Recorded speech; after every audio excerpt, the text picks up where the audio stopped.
Welcome to Drop the Hammer. Auctions, lifestyle, news, and apologies. Cars are an addiction.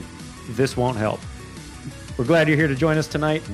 I am here joined with my co-host, Jay, of course, and Gorilla Steve. Good evening, sir. Good evening. Good evening, gentlemen. Sorry. Oh.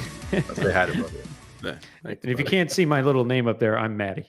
Right There there. you go. Yeah. We'll figure this out soon enough. Yeah, people. exactly. Nah, it's fine. It's fine. Everything's fine. We're all fine.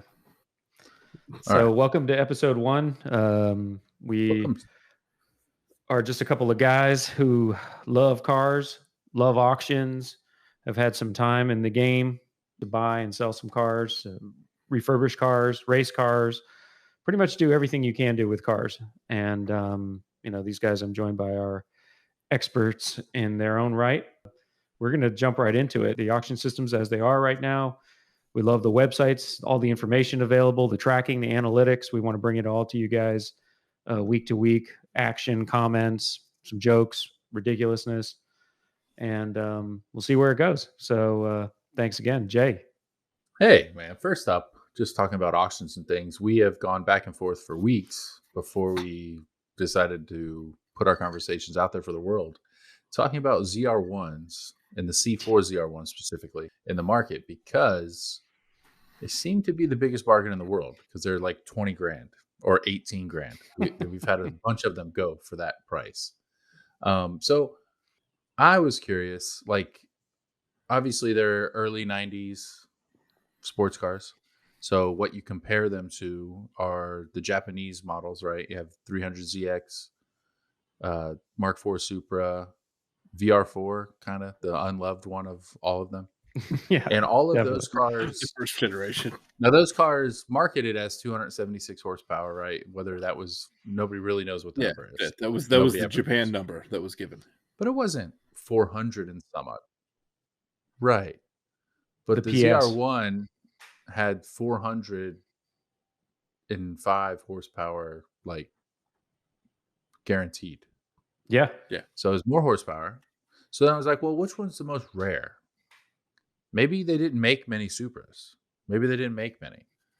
So I looked, ZR1, total C4 ZR1 productions, less than 7 grand. Mark IV Supras right around the same. The turbos are around 7 grand also. Oh, okay. So naturally turbo. aspirated many more. Yes. The most Okay. rare Yeah. Supra would be the NA Auto hardtop, like the most undesirable, Yep. only 274. But if you got an early 6-speed hardtop, dude, there's only 326 of those. How many of those got killed in Fast and Furious movies? I mean, I don't think I've ever seen a 6-speed hardtop. Pretty much everything I've seen turbo has been sport roof, so that makes a lot of sense. Yep. I guess the Fast and Targa. Furious had the sport roof. They popped Yeah, the the roof out, Targa. didn't they? The quintessential but scene. wow, that's crazy though about the NA Yeah. 5-speed hardtop. Yeah. Huh. That's crazy. That's the most exotic of all of them. Yeah, exactly. it's the most Okay. undesirable. But if we Wow. just Yeah. look at turbos here, around 6,900 and change. ZR1 production, 6,900 and change. Almost the same. VR4s, so out of all those cars currently, when you see on the street, I think the VR4 is probably the least. Yeah, I rarely I see would a say VR4 so, yeah. and a Spider probably even less. So Yeah, they made 16,000 VR4s wow, that's and shocking. 18,000 300ZX turbos. So is that globally? rarity is not, no, it's US market. Oh, US market, sorry. So rarity doesn't It's necessarily insane. work. My favorite part here is on the Corvette ZR1 registry for C4s. They list all the color codes, and production numbers. We have unknown color. Oh wow. Chad, did you forget to write down the colors of these Yeah, last 246 cars? If you're So- drinking on a Thursday? Oh, fuck. Was there a bespoke program for like these cars at that time, like where those could have been, if you wanted to pay Chevrolet an extra $10,000 at that time, you could have painted it pink? I mean, and so they didn't track those? I I have don't no idea. think. Possibly. I don't think. I mean, I know they're a big one that they did in the '90s LP, but I don't think they were around back then. Could it have been that they were just donated chassis to like Callaway or something else for some other program where there was no like body color? It could be. Mean, that makes sense. Okay. So our conversations in the past have been how much car you can get for a pretty low price, right? So we've seen ZR1 auctions ending in the past like 18, 20 grand. We had a couple like this one right here, 22 grand. That was just like a couple weeks ago. Wow. Yeah. Now it's modified in maybe a way that some people may not like, because you have to be very particular with your interior color choice here. Hello, but it's still pretty. Whoa. Yeah. So if you had a matching jet ski, dude, imagine towing a Sea-Doo behind that, a purple Sea-Doo. It's just funny the different values. So like 30 grands, but then this one hits because it has almost no miles on it at 101. But compared to a 10,000 mile car, like a third of the price. Yeah, it's just, I don't know, it's just weird. And then you have a 50 grand here and there, just odd. So I always just thought, I was like, I mean, I think for that price in the market today, I mean, those are today's dollars, right? So what you could get in comparison, that's a pretty cool hot rod. It's not brand new. It's not, I mean, obviously a new vet is going to dust it, and many new cars will dust it. But so I started to look at contemporaries. VR4, the most unloved of the bunch. Nothing over, there's a 50 grand for 15,000 mile car. Yeah. But 30 seems to be the ceiling. Maybe you get a little bit higher, but a lot of $14,000 cars. Wow, that's an SL. I was going to say that one hammered real low. Yeah. Okay. No, the SL no one wants. You got a VR4 Spider, 27 grand. VR4 seems like a deal. 5-speed, 18 grand. 6-speed, 18 grand. 14 grand. So, and then the 300Z, it's not, I mean, it's quite a bit of car for, and I think it's cooler than anything that's coming out now. I guess obviously the new Z is launching, so I don't know what that will do to these prices currently. But my research has uncovered that I don't think the ZR1 prices, maybe they're not out of line because the contemporaries are in the same ballpark. I don't know that any of these cars have really popped yet. They're not old enough. Yeah, you're absolutely right. The only thing I would suggest is that these cars were quintessential GT cars, right? I mean, they some of these were 2+2. Definitely in the case of the Supra, but the Corvette was, especially the ZR1 C4, that was a supercar, right? I mean, that was built to compete with Ferraris. This was like, these were GT cars that were, hey, I'm going to take them to the grocery store. You could drive it every day. It's going to be reliable. It is fast, but I don't think they ever intended them to be as modified as they ended up becoming, and they became icons because of it. And the ZR1 was sort of just like, hey, here's the best we can do as a factory car, and we're going to put this up against Europe's best. Corvette's always been in that weird spot, right, where they are priced like these cars. Correct. But they punch above their weight. Marketed as a world beater, but they never quite had the finish to compete in an upper, a higher realm, I guess. No, that's true. Now the Supra, obviously, this car has just exploded. I mean, these are sold for 160 grand, no reserve, 1998 Toyota Supra. That market is just nuts, right? Like 160 for a 1990s car. That technology is. You could get a nice driver for 50 still, for 50 or less, 46. How many miles are on that? Look, let's click on that one. But I'm going to guess that sold in February. That's probably near 100,000. Look at the seats, dude. Those are premium. Needs a little overhaul. Dude, that's 200 mile an hour tape. Dude. That's a freaking blowout. Jesus. Yeah. We had a bad day at Taco Bell. Yeah, somebody Jimmy buffeted that seat. Did they do the shifter too, or what's happening? That car is brutal. How many that cars sold for 56? The passenger seat's worse than the driver's seat. That is unusual. That's a bad day in a Taco Bell drive-thru. That's what that is. Never mind. So, okay, so you can have a pristine Corvette ZR1 or beat shit 56. Yeah, 56, bro. I don't want to call out any bring a trailer buyer, but I'm gonna go ahead and suggest that the person that bought that other one for 56 got the prop shaft. Listen, they didn't do the research. You know what? They didn't listen to. You know what they didn't do? They didn't listen to Drop the Hammer. That's what they didn't. They did not. Yeah, no, so we're going to try and help, but we're not going to save everybody. You know, there's no. Well, and even like what you're talking about with the ZR1, like it's the motor. What they worked with Yamaha as the LT5, kind of rare, pretty bespoke stuff that they did back in the day. I feel that was pretty good. That, you know, I mean, for what it was, that's what I'm saying. So I guess I guess comparing them maybe is a little tough. And that Supra, I mean, is the Supra's prominence seriously based on a string of ridiculous movies? Like, I mean, it is. I want to say, I want to say no, it's a cool but car. It's got a great engine in it.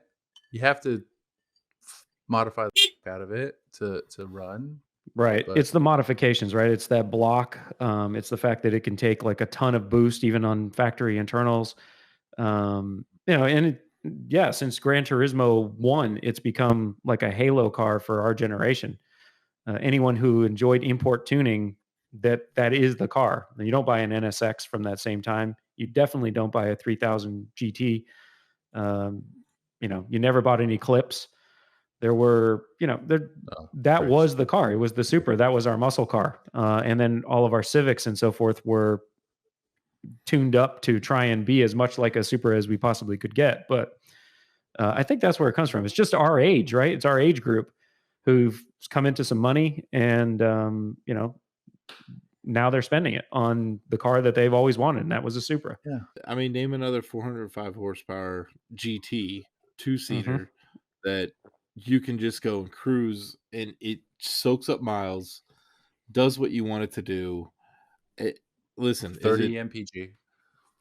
But yeah, I just thought it's interesting. There's still the values are all over the road, but I just think that, like, get a ZR1, dude. They're just as rare. They're just as rare, if not more rare. I don't know. This is my 2 cents. Maybe I'm just too American for this place. I don't know. Well, I mean, place. I think in the past, Jay, you even found there was a Callaway ZR1 that I think hit for 45 or 50. So we're saying get a ZR1.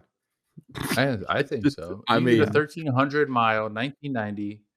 Like, this thing has 1,300 miles on it, and it's 45.5. Yeah, I mean that's unbelievable. You name one brand new car these days with 2 seats. No, brand new car with 2 seats that has 1,300 miles on it. Maybe it's a demo that sells for $45,000. Go ahead and try and find one. Even Miatas, if you can find it. Yeah, I don't believe there's any 2-seat car with 1,300 miles on it that you can buy brand new today for $45,000. That is going to perform anywhere near this car. It should be in a museum, and it could be in your driveway. Your driveway could be the Peterson Museum for $45,500. It's lot number 66823. Oh, but it's a Callaway car, twin turbo car. Oh goodness, I didn't even see that. For $24,000. So you can buy this car and the other car, for less than 50. Well, how many miles are on this? 2,000, 200,000? Tell me that. 27. 27,000 miles on a twin turbo Callaway car. A hand-built car. This is, I mean, I'm telling you, this market is unbelievably underappreciated.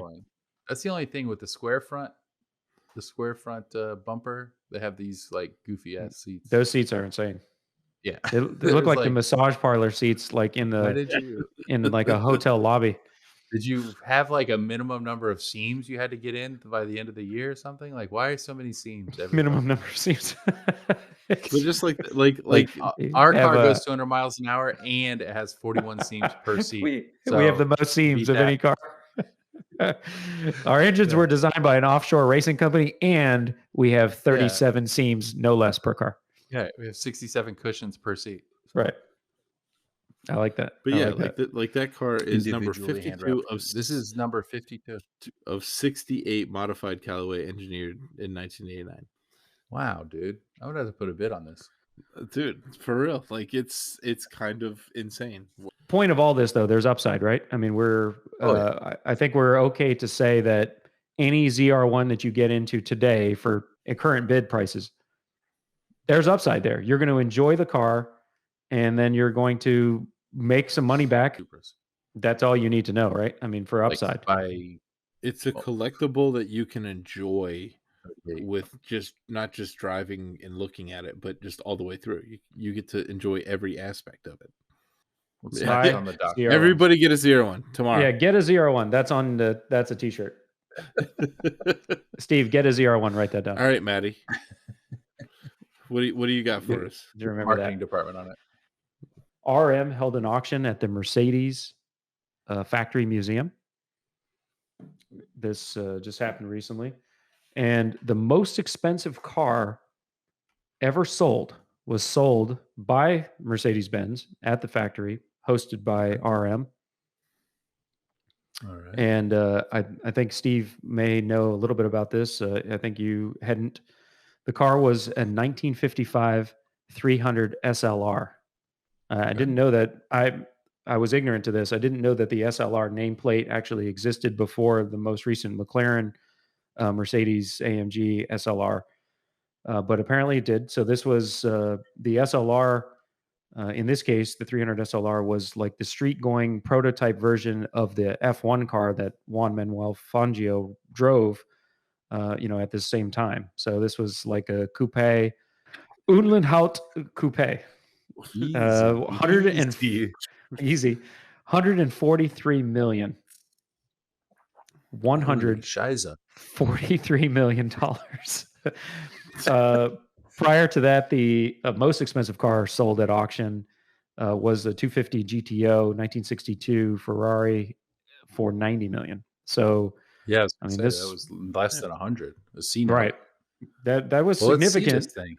Yeah, that was significant, right? But see if we can bring it up here. C-note. That's a significant C-note. That's a capital C. That's a capital C, sir.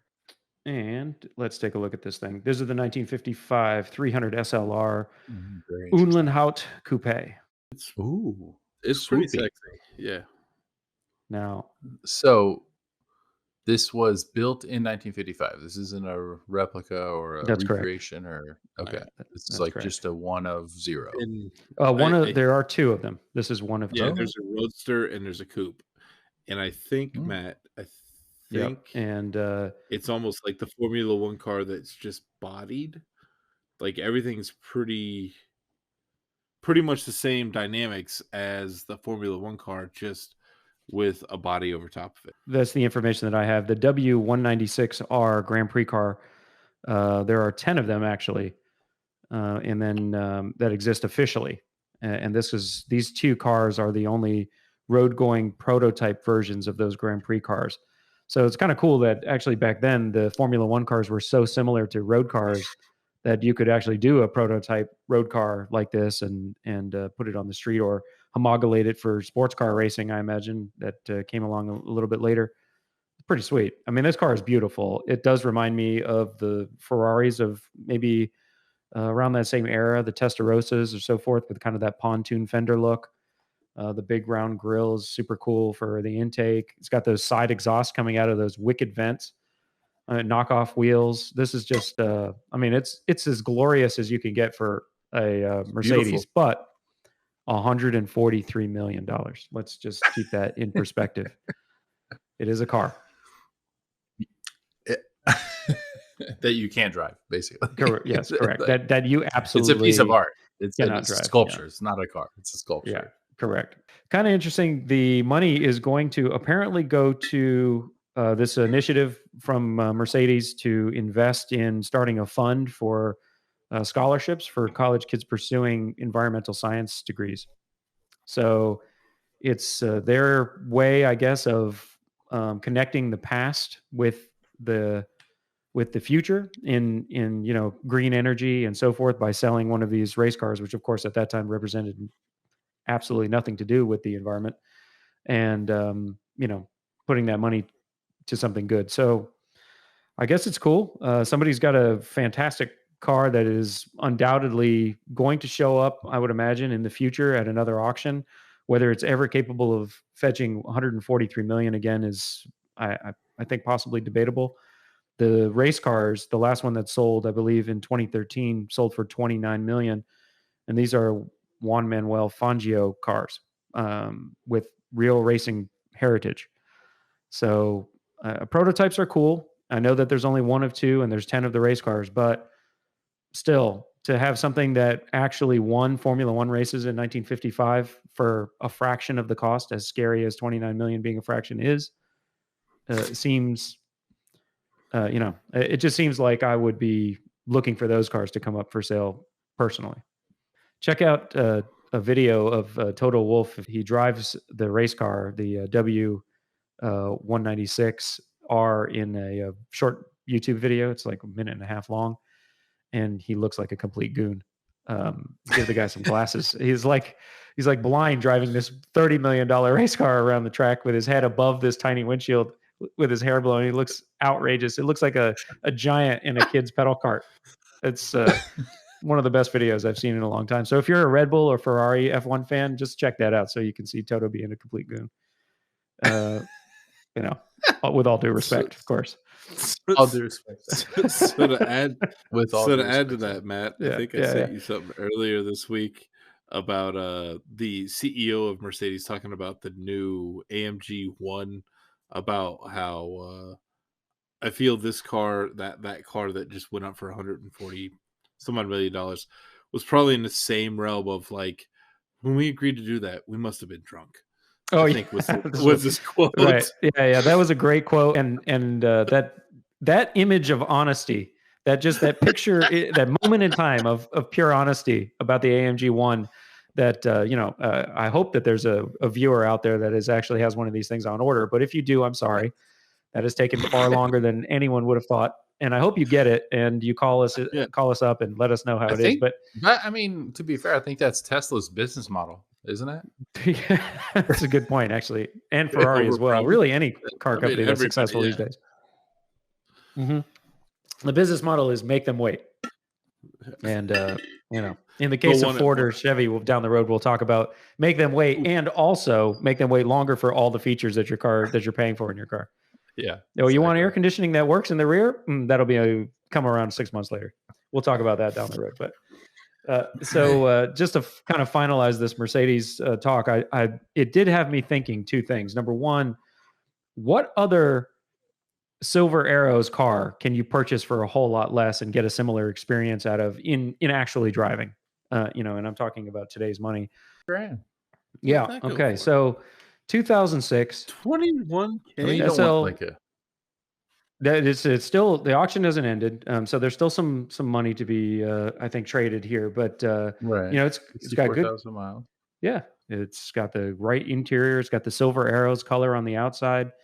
It's essentially the same shade actually as the 300 SLR. It's got a supercharged 5.4 liter. In this car, it made, I believe, 510 horsepower and like 530 torques. Ridiculous. I mean, these cars are exceptional. They have the proper sound when the resonator and the muffs are removed. It's almost twice the power of Fangio's race car. That car was, the 196 was 250 horsepower. I think later it went up to 300. So this is twice the power of that car. It's open top. I mean, yeah, I get it has ABC suspension. That's a problem. We'll talk about that in the future. The relays were wired by Oktoberfest blitzed engineers. You don't look that way. Don't look at that. That steering wheel is hideous. Don't look at those things. But that steering wheel, God bless. Yeah, that steering wheel, that generation of steering wheel was definitely not my favorite. Yeah, they all had the same. Yeah, not my favorite. It has the it's ridiculous. Like when the Corvette had the HHR steering wheel. There were mistakes made. There's no doubt about it, right? But all right, but it's going to go like hell, right? I mean, and it sounds awesome with the top down. Slight modifications to the supercharger. You get a little a smaller pulley on there. You get like I said, the exhaust changed up at Miteki for like $150. And the thing is ripping, right? I mean, the car is nasty. So I guess my point is if you go test drive one of these and you still want like a Civic Si EP3 for the same money, when you could have the experience of Juan Manuel Fangio and the guy who just spent $143 million, I mean, I feel like it's a no-brainer. Yeah, no. Umlin Hout in waiting. That is what she is. Buy an AMG. Buy an AMG from this era. I'm not saying there's going to be a tremendous amount of upside. It all depends on what things you modify and so forth. But if it just sits in your garage, look how beautiful it is. And when you do take it out on the weekends, don't let it rain on it because the electronics will go insane. But provided everything is perfect and you put the top down and you go for a ride, it will be a fantastic experience that someone else paid $143 million for. And on that, I'm dropping the hammer. They didn't even pay $143 million for the drop top. Yeah, correct. Yeah. So right. There you go. That's my rant for the evening. So I think Steve, you got some information to bring to the table. I have a lot of boring things at the end. Just things to look out for. It was pretty funny to me. Car and Driver put out the top, analytics and everything came out of the top 10 selling cars of new and used vehicles and where they're at and everything. Some of them I don't think we'd be overly surprised. Number one is the Honda CRV, which is pretty boring, but I thought that would be okay. Yeah, the CRV or a top seller. Top seller of new cars. So the new cars goes number one, Honda CRV, number two, Genesis GV70, Lexus RX 350. How do they make the GV70? They don't even make enough of those to be the number two best selling car. Yeah. Do they? They've obviously they have. Maybe they're taking also into account orders for those. I have no idea. Well, that wouldn't be sales. Number right? 4 is Toyota Highlander. Number 5 is the Camry. Number 6 is the RAV4 Hybrid. Number 7 is the Maverick Hybrid. Number 8 is the Subaru Forester. Number 9 is Toyota Tacoma. And number 10 is the Subaru Crosstrek. And that's the top new cars. I feel like I'm not surprised with the Honda CR-V, but everything else, I'm mildly surprised at where they land on this.